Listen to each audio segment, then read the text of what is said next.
Vivre seul peut sembler être le summum de l'indépendance, mais cela a un prix. Dans le silence d'une maison vide, quand il n'y a personne à blâmer ou avec qui partager les obligations, tout ce que vous êtes, ou n'êtes pas, est exposé.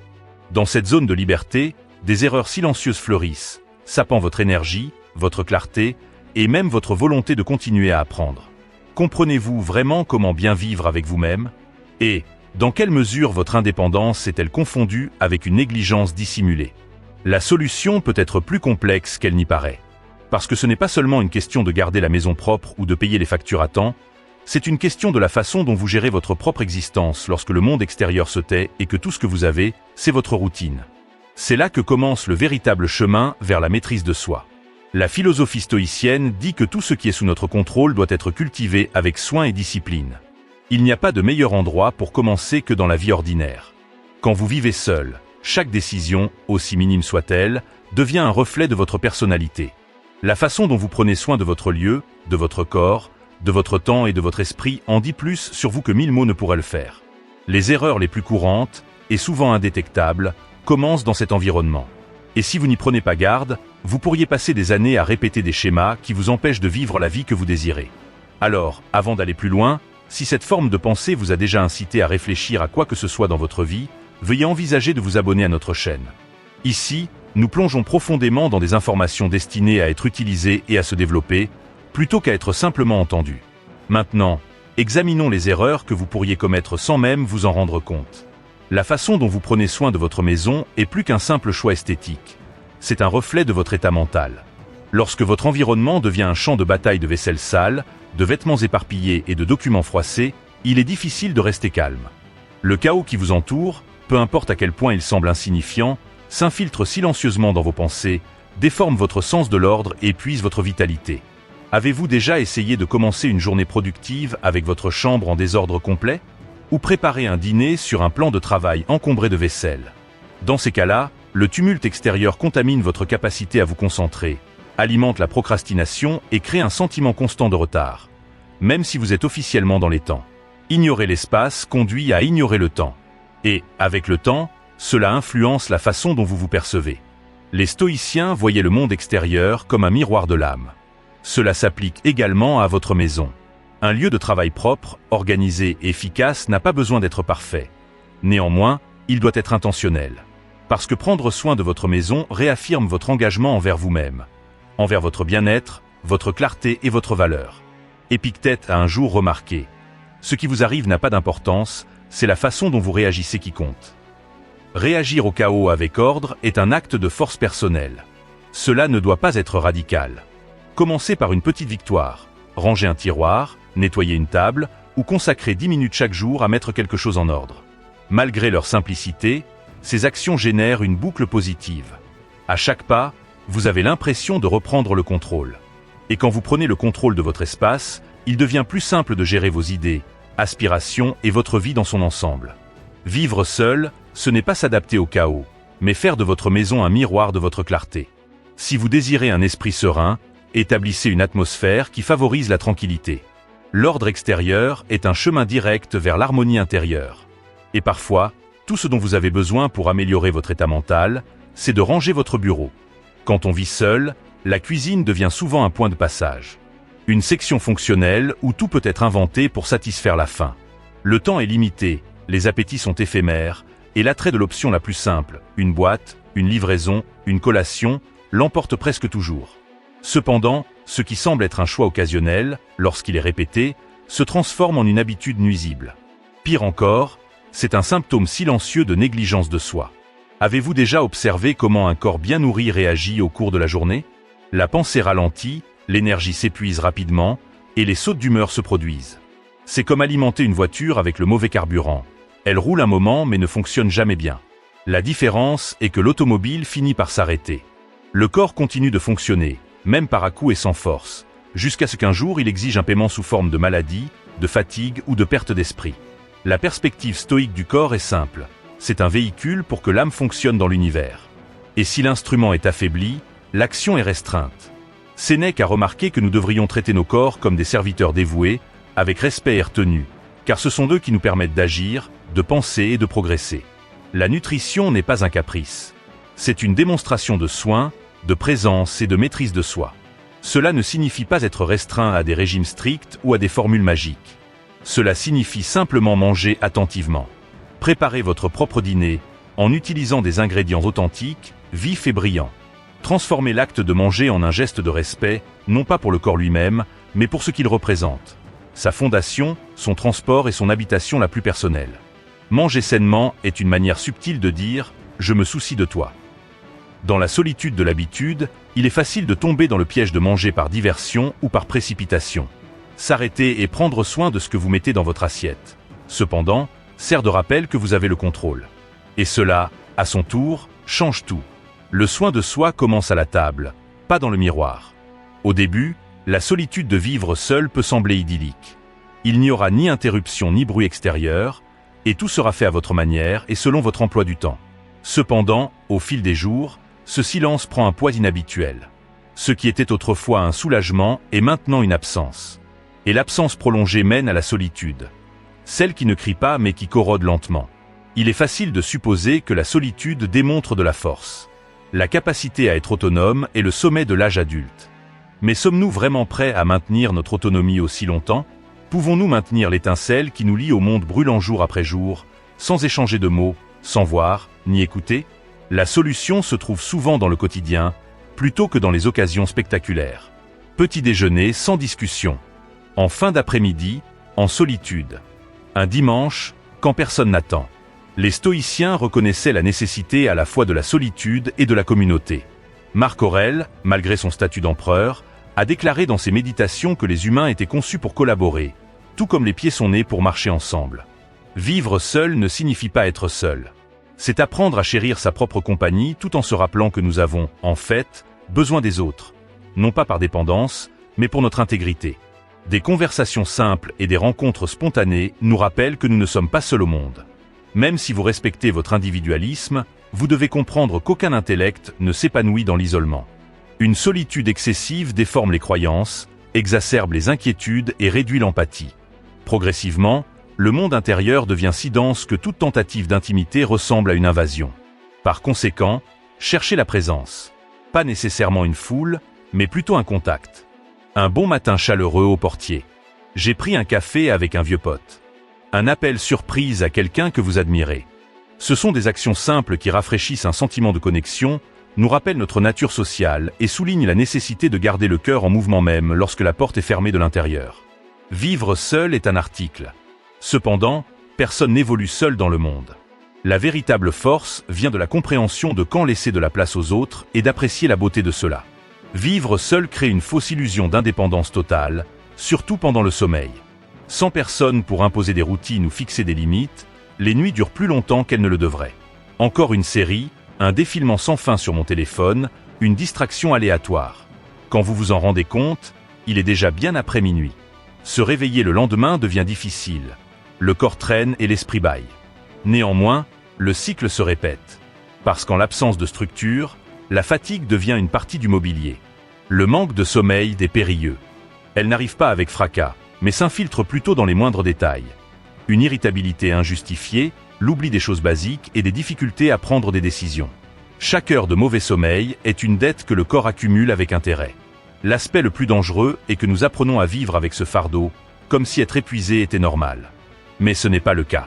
C'est un avertissement silencieux que quelque chose ne va pas. Les stoïciens accordaient une grande importance à l'équilibre mental et physique. Pour eux, la maîtrise de soi commence par la régulation de ce que nous pouvons gérer, ce qui inclut le sommeil. C'est plus que simplement fermer les yeux. Il s'agit de connaître vos propres limites.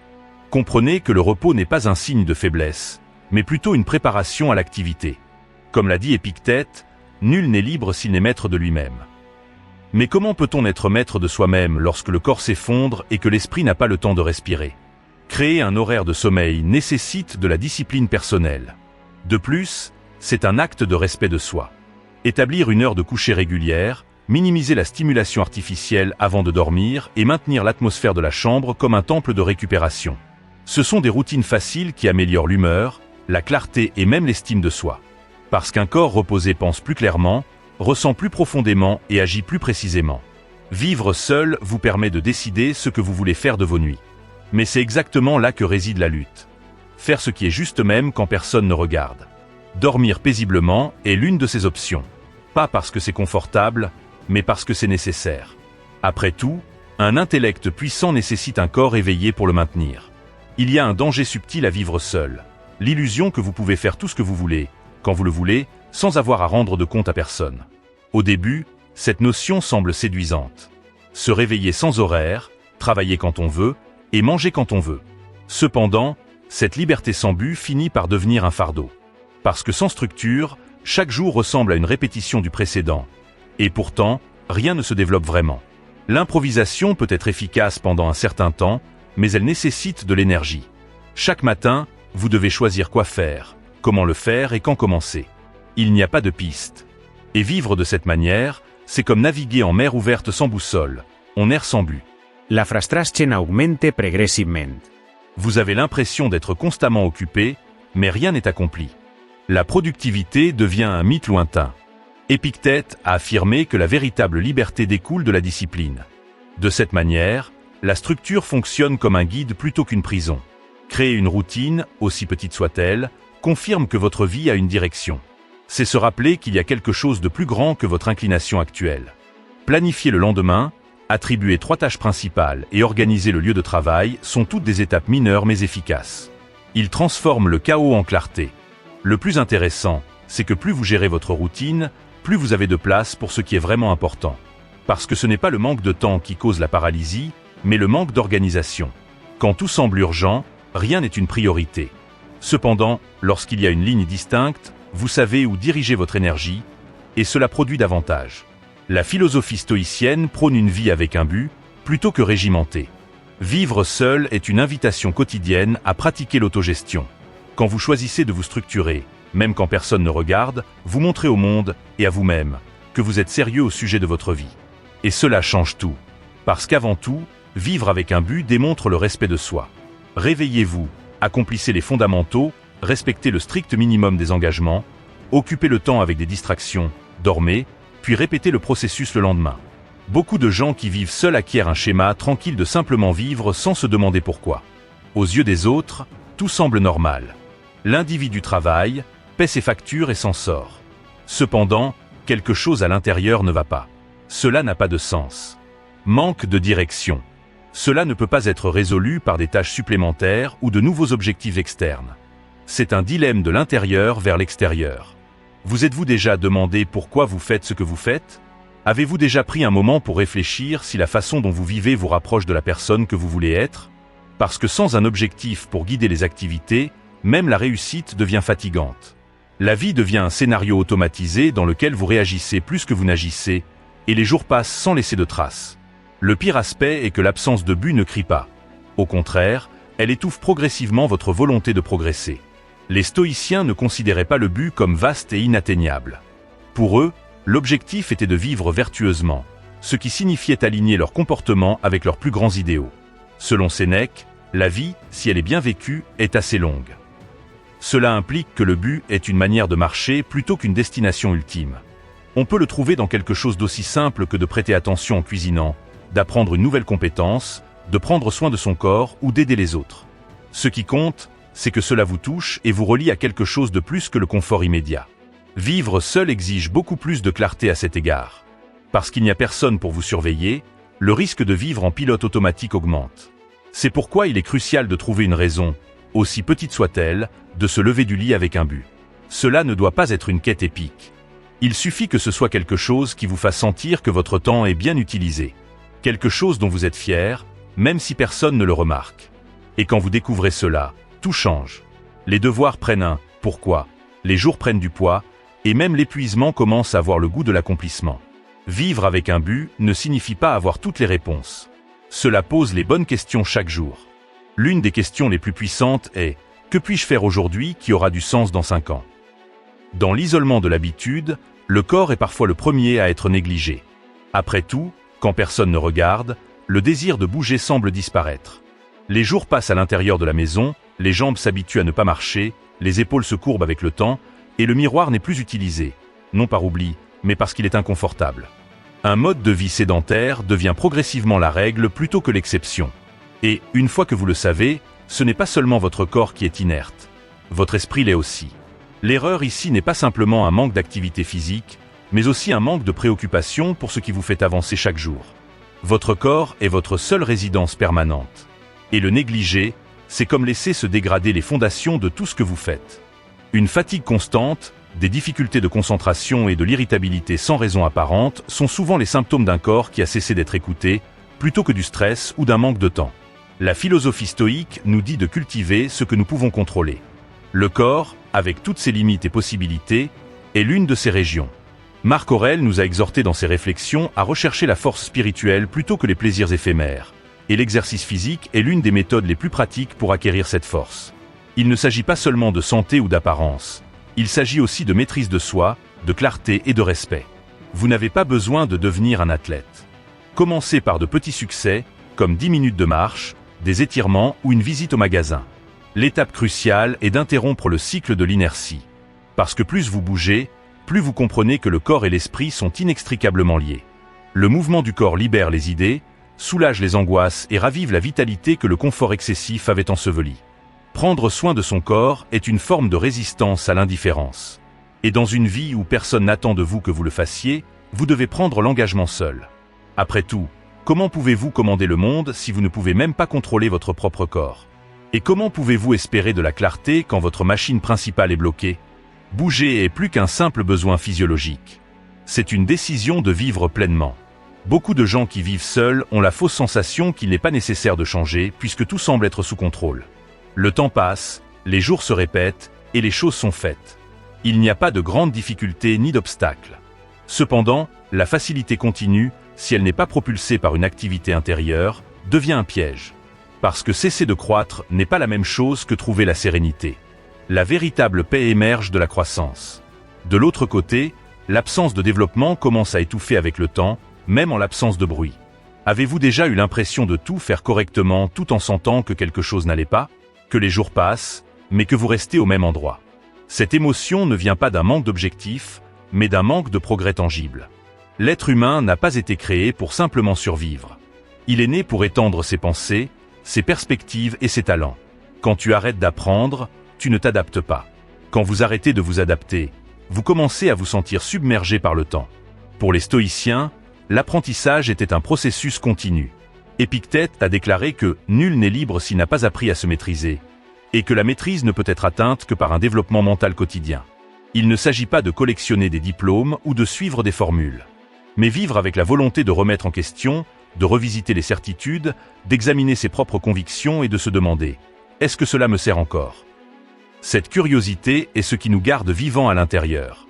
Le progrès personnel ne nécessite pas de grands changements. Un nouveau livre, une discussion fascinante ou une nouvelle habitude peuvent parfois suffire.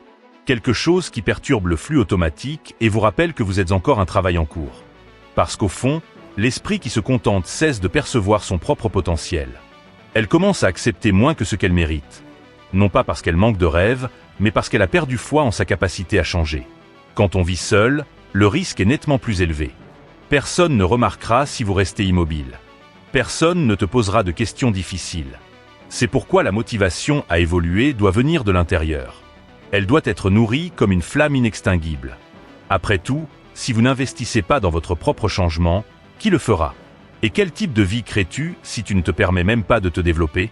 L'immobilité cause des maladies tant dans l'esprit que dans le corps. Et le remède est facile, mais il faut du courage.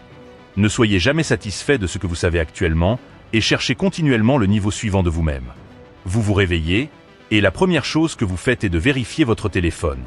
Peut-être que vous ne vérifiez que l'heure, mais maintenant vous lisez des messages, parcourez des alertes et voyez ce que quelqu'un a écrit tôt le matin.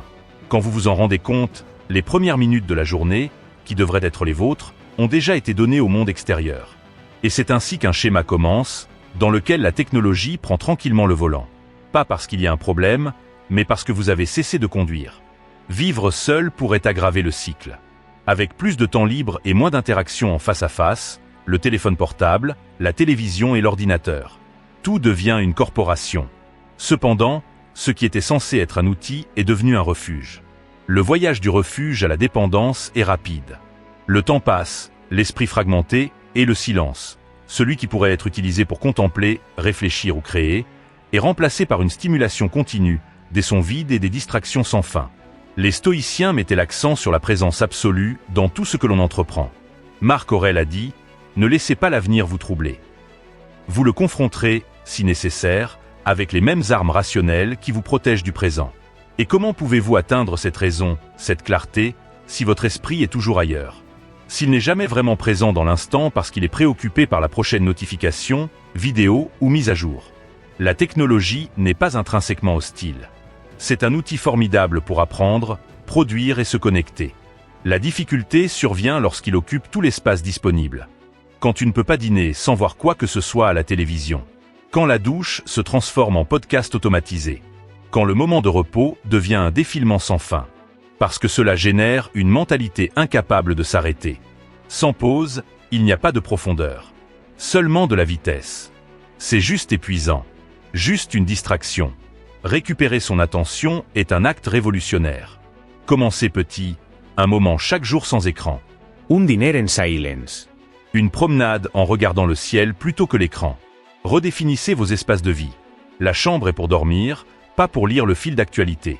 Créez des moments de pleine présence, même s'ils ne durent que 5 minutes. Parce que pendant ces minutes, vous redécouvrez quelque chose que la technologie ne peut pas fournir, la conscience. Vivre seul offre une opportunité unique de développer une routine qui vous est propre. Mais si vous ne gérez pas votre attention, vous finirez par imiter la vie des autres pendant que la vôtre s'efface, pixel par pixel. Se plaindre est facile. D'ailleurs, c'est presque naturel. Les retards, les coûts élevés, le manque d'enthousiasme, la solitude et le mauvais temps semblent tous être des raisons valables de râler. Et quand on vit seul, sans témoin ni conflit, cette tendance devient considérablement plus risquée. La maison devient une chambre d'écho, chaque plainte étant répétée avec plus de vigueur et sans contestation. Le problème, c'est que tu te plains mais tu n'agis pas.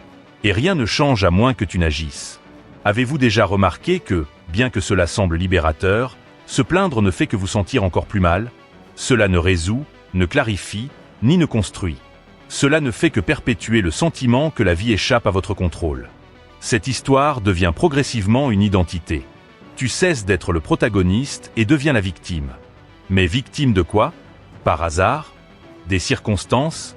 Ou de décisions prises et répétées, sans réflexion? Sénèque a déclaré que blâmer les autres est un signe d'ignorance. Se blâmer soi-même est un signe de progrès. Les stoïciens rejetaient l'inactivité face à la réalité. Ils pensaient que même au milieu du tumulte, nous pouvons toujours contrôler notre réaction. Se plaindre est une réponse automatique. Réfléchir, agir et se transformer sont tous des choix intentionnels. Et le contraste entre les deux voies est énorme. Vivre seul vous permet de vous examiner plus clairement. Il n'y a personne à blâmer ou à applaudir. Seulement vous et les conséquences de vos décisions. Dans ce cas, chaque plainte que vous répétez sert de rappel de ce que vous n'avez pas encore eu le courage d'affronter. Il ne s'agit pas d'ignorer les problèmes, mais plutôt de jouer un rôle actif dans leur résolution. Au lieu de dire « c'est absurde », essayez de dire « que puis-je faire avec ça maintenant ?» La vie ne se déroule que rarement comme prévu. Mais ce n'est pas une raison pour la paralysie. C'est une invitation à grandir. Parce qu'une fois que vous réalisez que personne ne viendra vous sauver, vous comprenez quelque chose de plus puissant. Vous n'avez pas besoin d'être sauvé. Vous devez agir. Se plaindre peut susciter de l'empathie, mais accepter la responsabilité favorise la transformation. Et cela, en effet, change les destins. Échangez votre chagrin contre de l'activité. Pas parce que c'est simple, mais parce que c'est le seul véritable moyen de commencer à avancer. Il y a des habitudes qui émergent presque subtilement. Un jour, vous vous couchez tard parce que vous étiez trop épuisé pour éteindre la télévision. Vous manquez le petit déjeuner le lendemain car vous avez dormi tard. Ensuite, vous commencez à procrastiner, à créer du désordre et à remettre à demain ce que vous saviez devoir accomplir aujourd'hui. Et, quand vous le reconnaissez, ce n'est plus seulement un ou deux comportements isolés. C'est un mode de vie. Un mode d'existence automatique dans lequel les jours se déroulent de la même manière, avec les mêmes justifications et un inconfort silencieux. Les mauvaises habitudes sont dangereuses parce qu'elles offrent un confort instantané. Et parce que personne ne vous surveille et qu'il n'y a pas de réglementations externes, elles semblent inoffensives. Mais sous ce sentiment d'indépendance se cache une prison que vous avez construite vous-même, brique par brique. Ce qui semble être une option simple, maintenant peut devenir une norme demain. Et le schéma devient l'identité. Vous commencez à vous considérer comme désorganisé, sans inspiration et trop épuisé pour changer. Mais ce n'est pas le cas. Vous vous êtes simplement habitué à votre côté plus facile. Épictète a déclaré que « il est difficile de s'entraîner, mais il est pire d'être faible ». Cette théorie s'applique parfaitement aux habitudes. Parce que le changement fait mal. Briser le schéma exige de l'énergie, de la souffrance et de la présence. Cependant, rester dans la même zone peut être douloureux. La différence, c'est que cette souffrance est graduelle, constante et dénuée de sens. Cela ne se transforme pas. Cela ronge simplement. Rompre avec de mauvaises habitudes ne nécessite pas une volonté extraordinaire. Tout commence par la prise de conscience. Avec le courage de regarder ce que vous faites en pilote automatique et de demander « pourquoi ?» Et, plus crucialement, est-ce que cela me mène là où je veux aller? Chaque choix commence à avoir du poids. Et quand vous décidez de remplacer une mauvaise habitude par quelque chose de mieux, peu importe à quel point le changement est mineur, vous façonnez votre propre chemin. L'objectif est de rendre le bien plus facile et le mal plus difficile. Laissez un livre à proximité, rangez le téléphone avant d'aller se coucher, et préparez un repas plutôt que de commander à emporter. Ce sont des changements modestes, mais ils perturbent le schéma de répétition inconsciente. Parce qu'en fin de compte, votre vie est faite d'habitudes quotidiennes plutôt que d'occasions extraordinaires. Vivre seul vous donne un contrôle total. Cependant, avec un tel pouvoir vient la responsabilité silencieuse. Soit vous formez vos habitudes, soit elles vous façonnent. La distinction entre une vie qui vous renforce et une qui vous sape est dissimulée dans ses nuances. Vivre seul est à la fois une opportunité et un défi. C'est l'opportunité de façonner sa vie avec intégrité, en choisissant chaque geste, habitude et silence. Cependant, c'est aussi un devoir de se confronter soi-même sans filtre, distraction, ni personne pour détourner le miroir. La liberté que cette expérience procure ne peut être réalisée qu'accompagnée de connaissances. Et cette prise de conscience nécessite du courage. Le courage de confesser que quelque chose ne fonctionne pas bien. Il faut du courage pour briser les vieilles habitudes. Le courage d'abandonner le confort qui stagne. Vivre seul, c'est plus que simplement entretenir un foyer. C'est aussi se maîtriser soi-même. Lorsqu'elle est bien faite, cette gestion peut changer radicalement votre façon de vivre, de ressentir et de grandir. Les erreurs que nous examinons ici ne sont pas des condamnations, mais des avertissements. Chacune d'elles a une invitation à être plus présent, à vivre avec plus d'intention et à cesser de gaspiller votre unique vie sur des distractions qui sapent votre énergie et des habitudes qui détruisent la clarté. La philosophie stoïque n'est pas une notion lointaine. C'est un comportement. C'est dans la façon dont vous arrangez votre maison, prenez soin de votre corps, dormez suffisamment, gérez votre temps, interagissez avec les gens et surtout avec vous-même. Comme l'a observé un jour Marc Aurèle, le bonheur de votre vie dépend de la qualité de vos pensées. Lorsque vous vivez seul, ces pensées ont encore plus d'espace. Alors prenez soin d'eux. Choisissez ce que vous donnez à votre cerveau. Surtout, choisissez de vivre intentionnellement. Car c'est par des gestes modestes, des habitudes silencieuses et des décisions solitaires que vous pouvez créer, ou détruire, la vie que vous souhaitez. Et si ces informations ont du sens pour vous, si elles vous ont apporté de la clarté ou vous ont incité à réfléchir, veuillez envisager de suivre les prochaines vidéos de la chaîne. Ici, la solution est simple. Stimuler un véritable progrès basé sur ce que vous pouvez mettre en œuvre plutôt que de simplement admirer. Enfin, l'isolement n'est pas un vide à combler. C'est un sol riche, attendant d'être cultivé avec du savoir. Et c'est à vous de choisir ce qui y poussera.